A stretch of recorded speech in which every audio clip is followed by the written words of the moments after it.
Hey, what's happening, everybody? I'm Larry Roberts, and this is another episode of the Readily Random Podcast. Hey, you could be larger than life, bigger than the world. It's about being larger than life emotionally, larger than life in our performance, larger than life in everything we do each and every day. And I have a guest today that's going to help us do exactly that. This is so cool to have him on the show. His name is Tripp Lanier, and Tripp coaches men to get out of the rat race and become an authority in their field and make a great living doing meaningful work that they love. How many of us go to work each day and go, But we look at it like this. We go, hey, man, we get a paycheck. We get a paycheck. We get to pay that house payment, right? So that's kind of cool. For small business owners to startup founders to Navy SEALs, Tripp has coached anyone and everyone who refuses to settle, play it safe, or follow the herd. As host of the New Man podcast, he's racked up millions of downloads, conducting interviews with extraordinary thinkers in business, personal growth, and spirituality. He lives a quiet, simple life with his wife and his daughter near the beach in North Carolina. You can learn more about Tripp at tripplanier.com. That's Lanier, tripplanier.com. And you can check out his podcast at thenewmanpodcast.com. So instead of just telling you about Tripp, let's talk to him. Tripp, welcome to the show, man. Larry, thank you so much. I appreciate the introduction. Yes, sir. Yes, sir. It's great to have you here today. And you know, I was telling you in the green room that you have so many things that we could talk about because I hate settling for mediocrity. But, you know, too often in life, I have found that mediocrity gets you a little bit beyond just the average Joe, you know? Sometimes I've prided myself on my mediocrity and where it's put me in life because I don't think I should be where I'm at in life right now based on some of the input that I've had or the energy that I've given to it. So, Tripp, where do you get your concepts and ideas? What inspires you each day? That's a great question. I want to touch on this idea of mediocrity. I mean, mediocrity can't exist unless we're looking outside of ourselves and comparing ourselves to others. And maybe we'll get into more of that later on. So I just find that a lot where we've attached our sense of well-being. We attached our, like, whether our day is good or bad, depending on how we did compared to others. That's a huge trap. So I like that you brought that word in there because I think if I'm happy and I'm enjoying my life, that's the win. Because I know a lot of people that have been really successful. This is one of the reasons why I wrote this book was that I met a lot of really successful people that felt trapped, felt drained, felt isolated, felt bored, felt overwhelmed. And, you know, seemingly from the outside, they were on top of the hill. So I don't want us to create that trap. I want us to stay out of that mindset that gets us to that place where we seemingly have it all, but we can't be okay with it. Man, and that's something that, you know, you hear so much about. People win the lottery, they think they're on top of the world, and they hang out for a couple of years, have a great time, and then before you know it, they're worse off than they were.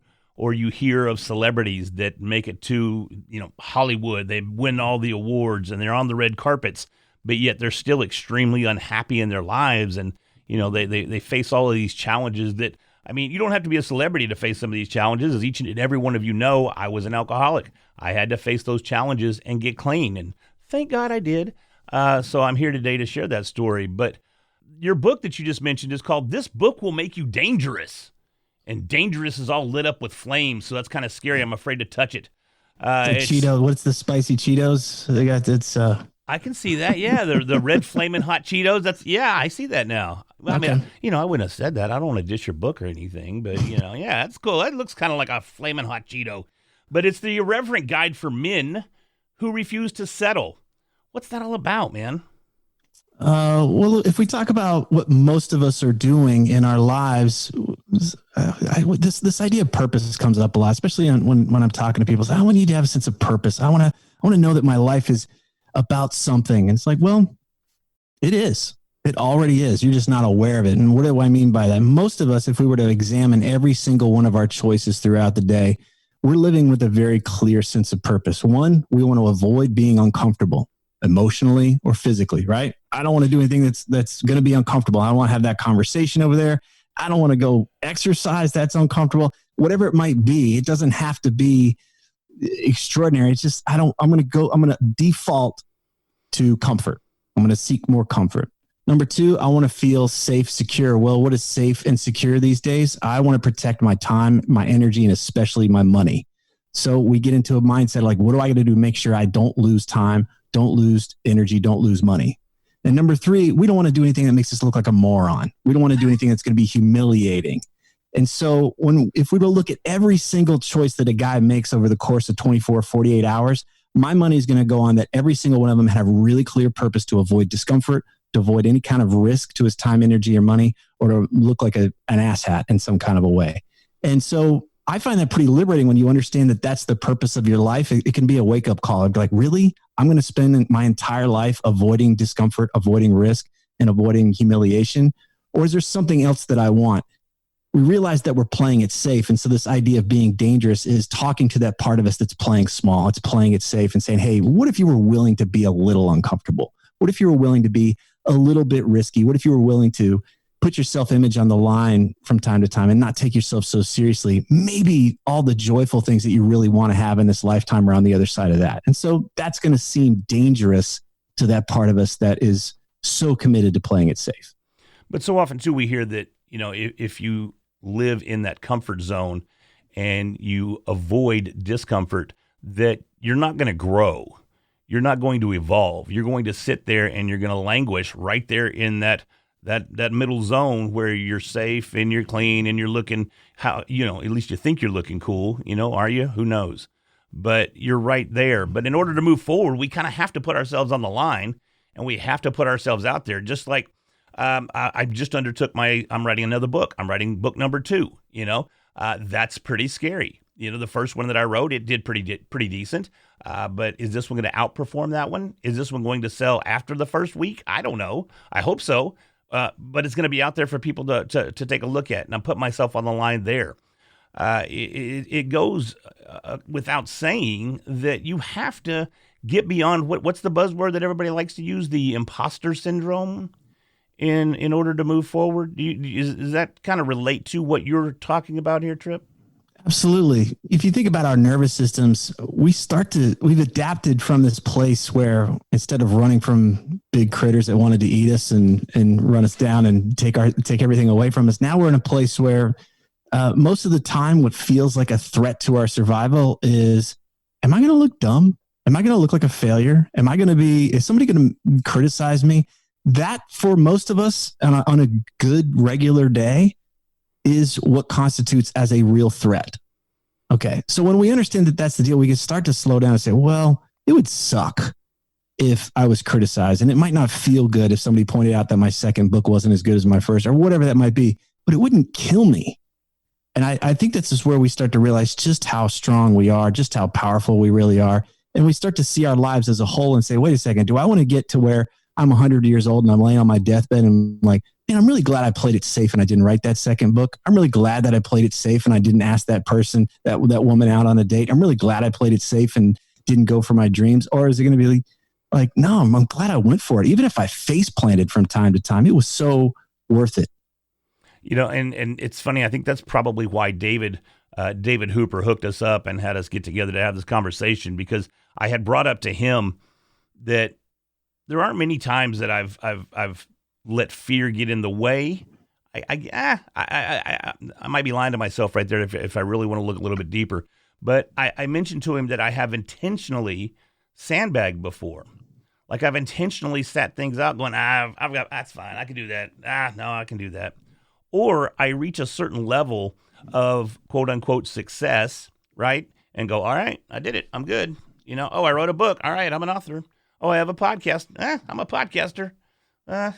Cool. And then I move on to other things because I don't want to, or I'm afraid to take that next step to truly become an expert in that field.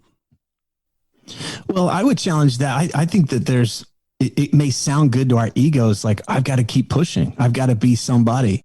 And that's certainly where a lot of coaches make their money, is they feed on that ego part of us that says, I've always got to be moving forward. I always got to be bigger, always got to be better. I'm not convinced that's what makes us happier, though. So when I talk to somebody, I say, let's look at your goals here. You say you want to have X% body fat, or you want to have a a certain amount of money in the bank. You want to have a title. You want to have XYZ. How do you think that's going to actually have you feel? What's the experience you imagine you're going to have? Most of us never connect the dots between those two things. We're just on autopilot. It's go, go, go, bigger, bigger, bigger, better, better, better. But we never really sit down and say, well, I hope that it makes me feel free. I hope that it makes me feel more alive. I hope it has me feel more connected and loving to people. I hope it has me feel peace of mind about the life that I'm having. Because I'll tell you what, I've helped people get really good at things and they felt the opposite of that. Instead of free, they felt trapped. Instead of alive, they felt drained. Instead of loving and connected, they felt isolated. Instead of peace of mind, they were bored or they were overwhelmed. That's a fail in my book. We missed it. Well, let me ask you this, because, and I don't mean to interrupt. I'm sorry. I thought you were done. I apologize. But let me ask you the question, and maybe you can speak to that, in that there are times that I've accomplished things where it seems like it was a lofty goal, and I got there. And then I'm like, all right, so what?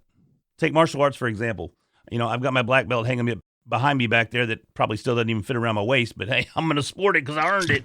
But my point is that even today, I can't stand traditional martial arts. It was my world growing up. It was everything. I thought it was the coolest thing. It was the greatest thing. And I thought if I had a black belt, it was going to solve all my problems. Now, granted, it solved a few because it definitely upped the confidence level. I wasn't that sniveling little 155-pound. I wasn't always fat, by the way. I've heard your two little fat jokes that were in there. I picked up on that. I'm like, he's talking to me. He's talking to me. You're hearing something. I'm not dishing it out. That's up to you. Talking to me, man. But, anyways, I accomplished that goal. I got there, and then I just felt empty. The mysticism was gone. The cool factor was gone. I realized that a lot of that stuff, I don't mean to burst your bubble, but a lot of it don't work. We've seen the UFC. We know what's up. And that was a big change, too. I saw that what I did was worthless when the UFC jumped on the scene in 93. And now I don't even train. Now I watch the fights. I love the fights. But martial arts really isn't a integral part of my day-to-day life. But it's something that I worked so hard for. And then I got there and went, I guess that's it. I think what happens is we commit to the path. We commit to this outside objective, this vision, which looks great on our goal board, our vision board, right? We watch The Secret, go make this board, right? And have all this stuff on there. But we're not connected to the experiences we most want to have. So when you describe that you became a black belt, but it felt empty, that was out of alignment with what there was a theory in there. Once I get my black belt, I'm going to feel something different. And empty wasn't it. Right. What most of us are doing, and I'm not against goals, but I am for setting SMART goals, which is that set goals that instead of 5 years from now, 20 years from now, even 20 days from now, I hope that once I get here, I finally get to free XYZ. I'm all about what is it that you want to feel in 20 days or 20 years? And let's start feeling that way now. And we just grow that as we go. So instead of depriving ourselves now so that one day we can finally feel free or alive or connected or have peace of mind, what would allow you to have that today? And this is where things start to get a little dangerous, because it's like, well, wait a second. If I was going to feel more free today, I'd clear my schedule a bit. I'd have that conversation with my partner that I've been avoiding. I'd spend more time with this person instead of doing XYZ, and instead of, telling myself I got to work 16 hours a day. It starts to confront all of the scripts we have in our head about who we're supposed to be, how we're supposed to act, and the expectations we've created for ourselves. And that's where things get a little wobbly. But I think that's where we find our own self-leadership instead of just being another member of the herd. But how do you do that? I mean, I think that's the question. And it's kind of like I was talking to David. He is my podcasting coach, because no matter where you're at in your life, I think you need a coach. Even as a black belt or a second degree, whatever, it doesn't matter. You need a coach. You always have to have a coach to keep, in my opinion. Now, you may look at that differently, but I have coaches too. It's a sense of, how do I do it now? How do I adopt that mindset? How do I not only adopt the mindset, but take the action that's necessary to go to that next level? You grind at something for X amount of time, and it seems like an eternity. The whole 10-year thing to be an expert, I think with Google, it's kind of a BS deal there, personally. But maybe you do, I don't know. But you're ready to go to that next echelon, but you can't quite grab it. Is it a mental thing? Let's come back to this idea of how do we shift gears. So yeah. Is we want to connect the dots and understand that we may have external objective goals. Right. I'm going to get my podcast up to these numbers. I'm going to get a black belt. All of those are fantastic. All of that's great. But then we want to connect the dots between that external measurable thing and the experience we ultimately want to have. I want to feel badass. I want to feel confident. I want to feel alive. I want to feel lit up. I want to feel free, whatever that thing is. And so I'm like, great, we'll go do that thing and we'll experiment. We'll see if this actually has you feel, I say stronger. It's just more expansive as you go, right? Let's see. Everything's an experiment. It means you got to pay attention there. Imagine you got a dashboard. Most of us have duct tape over the gauges. And we're not even aware of when we are because we're numbing ourselves. We're looking at screens, we're looking at porn, we're smoking weed, and we're drinking, and none of that stuff's necessarily bad or terrible, but it keeps us from checking in with ourselves and just saying, what is it that I'm actually feeling? Am I moving towards or am I allowing more of the experiences I ultimately want to have? Because if we're not, we're going to be numbing ourselves and just telling ourselves the lie that I just need to stick this out. I got to deprive myself another 20 days or 20 years until I get to this point. So I just like to connect it. Say, let's come back. Let's actually see what has you feel more free. And let's be willing to be surprised. I did this experiment one time with a guy I was working with out in LA. He was a big part of the entertainment community out there. From the outside, his life looked pretty amazing with the amount of the types of people he was able to be around. Get to know him. He's actually miserable, right? He's in his world. It's never enough. He doesn't have the Grammys. He doesn't have the house on that hill. He doesn't have this. It's always something's missing. He was pretty miserable. I said, let's just collect data, okay? Instead of what your brain thinks you need in order to be happy, what if we were just going to collect data, and several times a day, you're just going to write down the things you actually did and then how it actually made you feel. Imagine that, right? He told me this one story. He was like, it was actually the kind of the highlight of his week was he went to the Home Depot and he's walking around there, and some old lady walked up to him and said, will you help me find a light bulb? And he laughed because he's like, I don't work here. But he's like, I just helped her out. And he's like, for 5 minutes, we just chatted and talked and I helped her find the light bulb. And he's like, I didn't have to be so-and-so music producer anymore. I didn't have to worry about any of that stuff. It actually helped him to get his head out of his ass and just help somebody. And he started to learn that, wow, I was surprised. That actually had me feel more fulfilled and more alive and more satisfied than trying to get somebody to kiss my ass for how important I am. So I like to go have my guys gather data around what actually has them more free or alive or more loving and connected, more peace of mind. And then we just grow that as we go. It's like a fire. We give it a little bit of air, a little bit of fuel as we go, instead of hoping one day once we finally get across this magical finish line that all of our problems are going to be solved. Yeah, and that's something that I think a lot of people struggle with, because that's the perception. And it's either that perception of I make it to this line, or it's the perception of you can never be satisfied. I mean, hell, there's even shirts that say it, embrace the grind and whatever it may be. But it's never enough. And that's kind of, I mean, shit, it goes all the way back to the 80s when greed was good. You know what I mean? And you always have to have that push or that next level or that next taste or that next, that bigger hit or whatever it may be. And people struggle with understanding that, yeah, that made me feel good in the moment. Like I helped that lady find that light bulb, because I'll be honest, helping people is great. I love it. That's what I love to do. And, I've been preaching, give back to whatever your community is. Give back to that community. And it feels great. It feels spectacular. Yeah. But then you counter that with I feel great doing this and I'm attempting to do this, but here I am. I'm still just trucking along.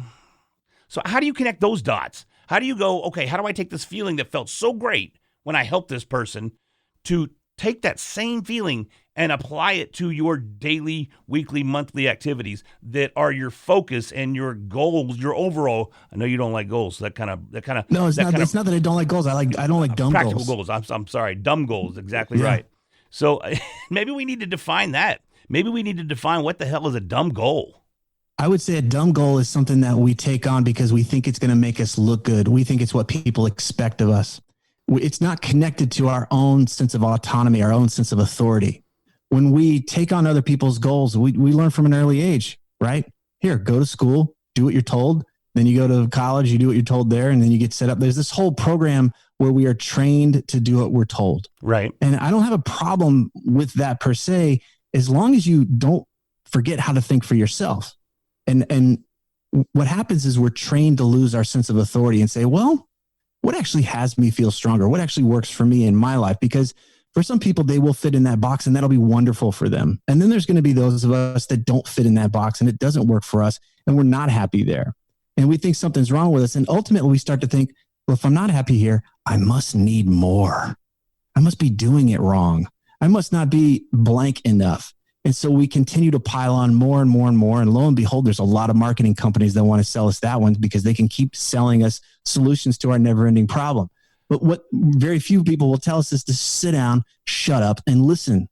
Just listen to yourself as you go through your day. When I eat this way, when I get up at this time of day, when I look at my phone and read the bad news all the time, when I talk to these people and gossip, like, what does that actually make me feel better? Or is that just what I do because I'm on autopilot? And most of us, I think the real thing here, Larry, is that most of us just want to be told what to do. We actually don't want to lead. Our power feels like a sense of burden. It's like if somebody says, hey, where do you want to eat? And you're like, I don't know, wherever you want to go. It's like, here, it's a hot potato. You do it. I don't want to deal with it, which is a lot different than like, let me check in. Mexican. I want Mexican. I'm really clear. I want Mexican. Let's go get Mexican. That burden, we get a sense of comfort in the moment when we give it up. Like, here, you decide what I should do with my life, which is different than what do I want to do? That's my power. And that's how we end up with people that don't lead their lives and they can be pushed around. And that's fine for a lot of people. I'm not trying to convert them. But as I say on the back cover of this book is not for most people. It's for those that are tired of sleepwalking and tired of feeling like they're not leading their own lives. So how's the book make you dangerous? The dangerous part is stepping outside of what we think is playing it safe. Most of us are playing it safe, even if from the outside it looks rather daring. Safe is like meeting expectations. It's looking a certain way. It's making sure we live in a certain neighborhood. It's making sure we've got a certain bottom line. It can look, quote, extraordinary, but it's not really what's for us. I want to be really clear. This is not about having a problem with success or anything. It's more about just finding alignment between your values and the life that you have.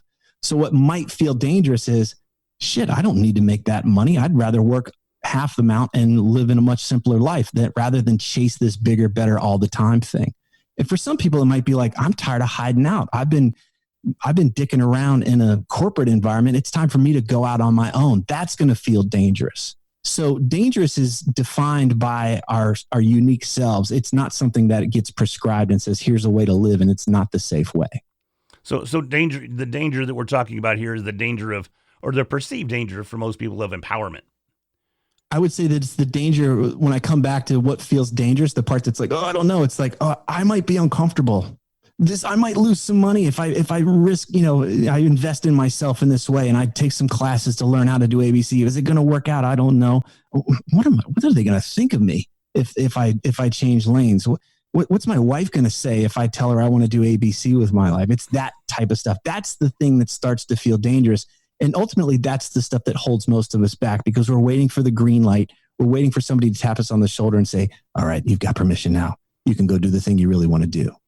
Well, I think that's that constant reinforcement that, Larry, you're doing the right thing. Larry, you're a podcaster. Larry, you're a marketing genius. Larry, whatever you hear on the outside, you're looking for reassurance or outside reinforcement of the perception that you want others to see. So if my wife looked at me and she goes, dude, you're the best podcaster ever, I'd be like, oh, cool. At least somebody sees me like that. You know what I mean? Yeah. So, but the thing is, I don't really believe it. I don't house that inside, because I go, well, if that was true, X would be true, Y would be true, Z would be true. All these other factors would come into play. I'd have all the groupies. I'd be signing all the autographs because all chicks dig podcasters. I know it's a fact. It's a fact, but it's not a very true fact. But my point is that, yes, we all struggle with that, and we all look for that outside, that outer reinforcement's not the word that I'm looking for, but I'm coming up validation. Validation. Yeah. There we go. That's good. The validation. And if we put ourselves in a dangerous position, we're not going to have a lot of times that validation that we strive for, or that. Well, one of the things that I mentioned in the book, and this comes from one of my coaches, Phil Stutz. He says, let's take it off the table. Meaning, every morning I let go of any hope that I'm going to be appreciated or admired or adored or recognized for anything I do today. Wow. What happens if that becomes true for you? Right. Suddenly you start to question, well, then why in the hell am I doing this? If I'm only doing this so someone's going to blow sunshine up my ass, Do I really want to continue doing it? Now, it doesn't mean that love isn't important, but I want to discern the difference between love and attention. Attention is the fast food cousin of love, right? It feels good in the moment and it's a high. And then before you know it, we need more and more and more and more, but it's never really fulfilling. I love to get attention, and there's people that love to get attention in their own way, right? But without love in our life, without people that genuinely love us, no matter what, whether we had a great podcast or not, then attention becomes the only game we've got. And I think that's where we burn ourselves out. And unfortunately, I think more and more people are trading attention. You know, they're giving away love or the opportunity for love. Love's messy. It's vulnerable. So they go for attention. They go for the shallow end of the pool. So it feels like, hey, what if you let go of that? What if you let go of any attachment that you're going to be recognized or admired or appreciated? Anybody's going to blow any kind of sunshine up your ass today. And would you still do it? And for most people, they can start to see it. It polarizes their view and says, oh, the only reason why I'm doing this is so I can feel good about myself. Right. And that's different than doing things. The only reason why I would do to feel good about myself, meaning that somebody tells me I'm good, which is different than I enjoy doing something simply because I enjoy it. That's what I want to help people come back to. You talked about helping others. That feels good. It feels good to help others. I don't need to have somebody go put up a billboard that says, hey, you're a great guy because you helped somebody. It's just that process was enjoyable. Most people are, like I said, they're more attached to the outcome, which is having somebody kiss their ass rather than the process of doing it, which the process itself is what's validating and enjoyable for them. That's pretty deep. I mean, that's definitely an inward perspective that makes you stop and go, okay, instead of watch this day trading attention, which one of the loudest voices that we hear out there in the world is always talking about day trading attention, to going for that fulfillment. For instance, my wife and I, we've been married almost 20 years. We're on 19 and some change now, right? It sure wasn't a good time for a lot of that. It sucked. You know, a lot of it sucked a lot. And she'll say the same thing, and that's cool. But now it's very fulfilling. It's very rewarding. It's very supportive. It's very loving. Mm-hmm. You know, it's a different relationship. We're together almost 24/7. I mean, literally, and we don't even want to be apart. Is it sort of a codependent thing? There might be some codependency in there. It might be a little bit, but at the same time, it's not crippling. I still go to like podcast events and Podfest and podcast movement and all that kind of stuff, and I go all over the place. So it's not that big a deal. But when we're home and we're both around, we're gonna be attached. I mean, she's just on the other side of the wall there. I'm telling you, you know, I'm in the studio right now, but she's right out there. So, but it took a long time to get there, and we had to go beyond just getting attention from her or having people go, oh, it's kind of hot, because you know, we could both use a little Jenny Craig right about now. But see, if she heard me say that, I'd get in trouble. But thank you, I appreciate that. But yeah, it's difficult to go from that attention grabbing to the love. And you know, I think I had the realization, and this is a story I think I've only shared one time.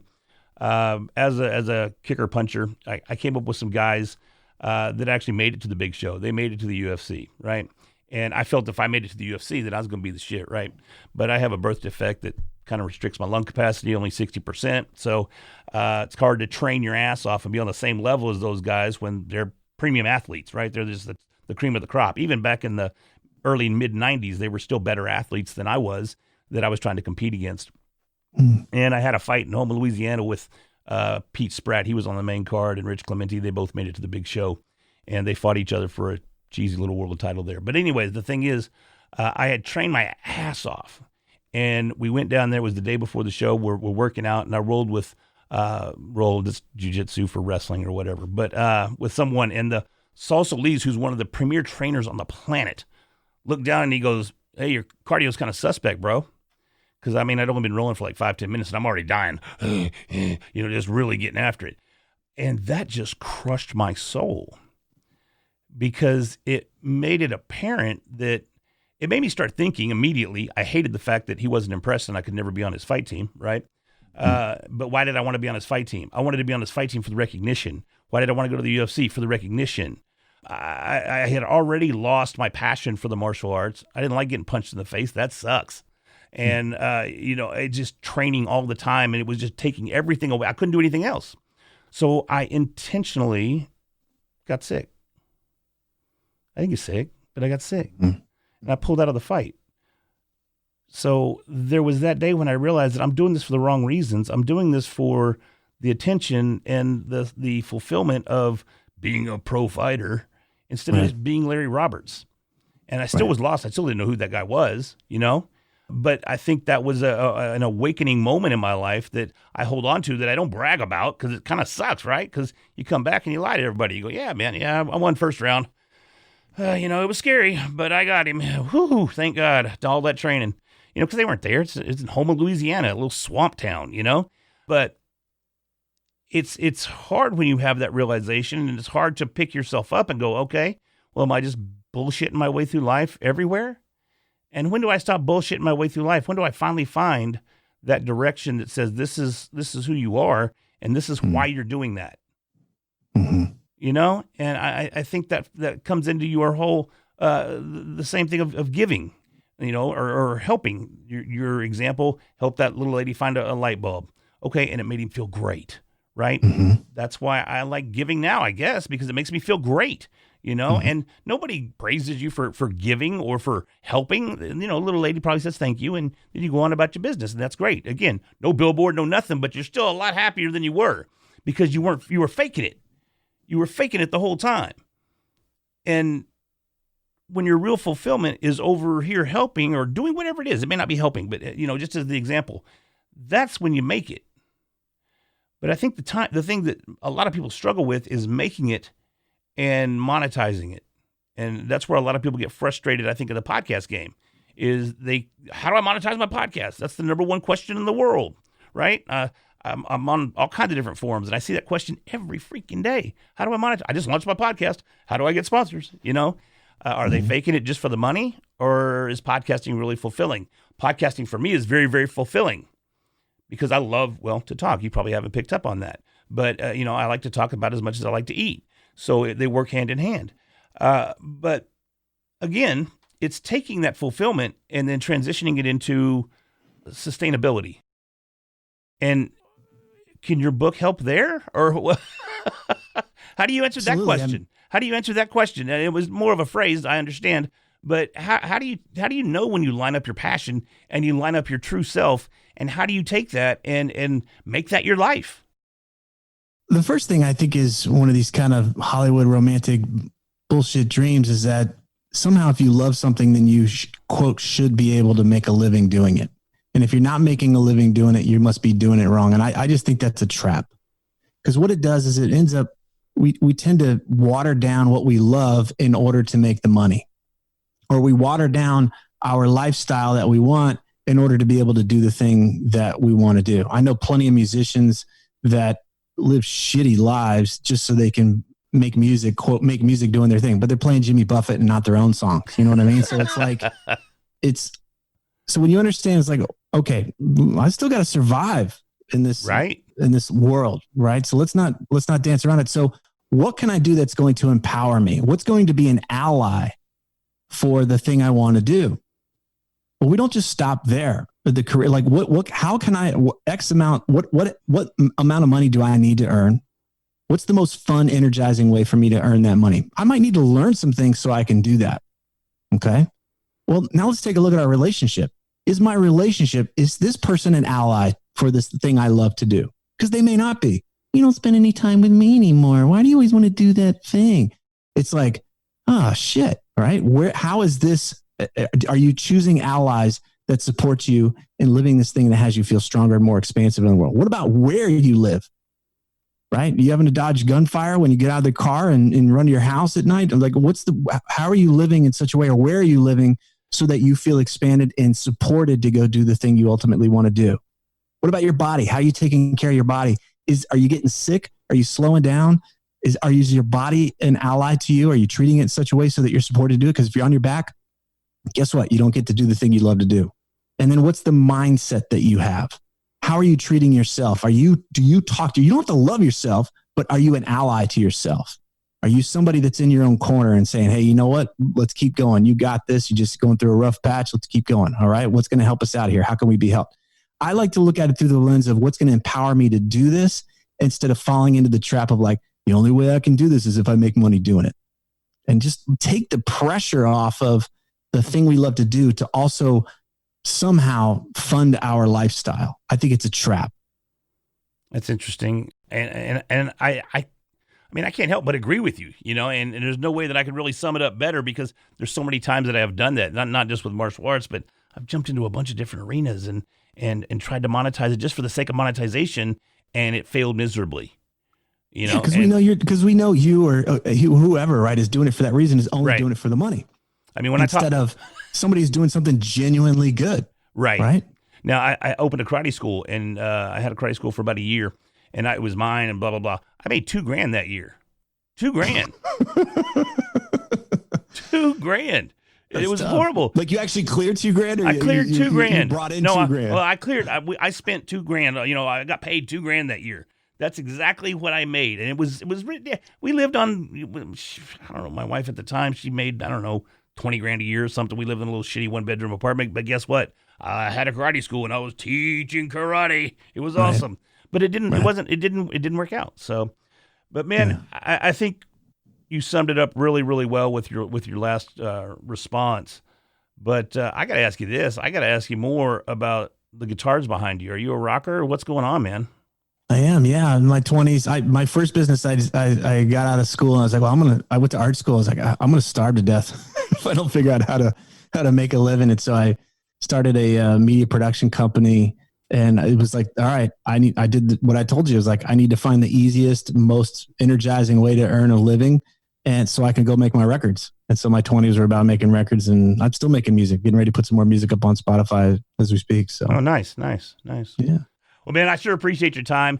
Is there anything you want to leave us with in regards to summing up the book, or any other little tidbit of your expansive knowledge with us? I just want to remind us, we're all going to die, probably sooner than we think. Well, here we go.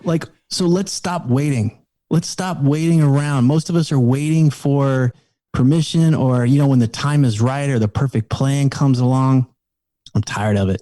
I'm tired of seeing everybody spin their wheels. And it's uninspiring. I get really inspired by people that are like, shit, time is flying. I want to live this life. I want to really enjoy it before it's gone. There are people that just have their head in the sand and just don't realize that they don't get the time back.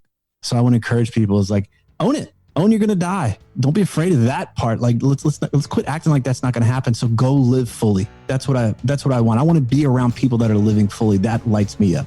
That's awesome. That is awesome. So, and that plays right into living larger than life, everybody. So this has been an episode of the Readily Random podcast. And today we had Tripp Lanier with us, and you can check him out at tripplanier.com. That's Tripp, TRIPPLANIER. And he also has the New Man podcast. So check that out. So thanks once again, Tripp. I really appreciate it. Thank you, Larry. Appreciate it.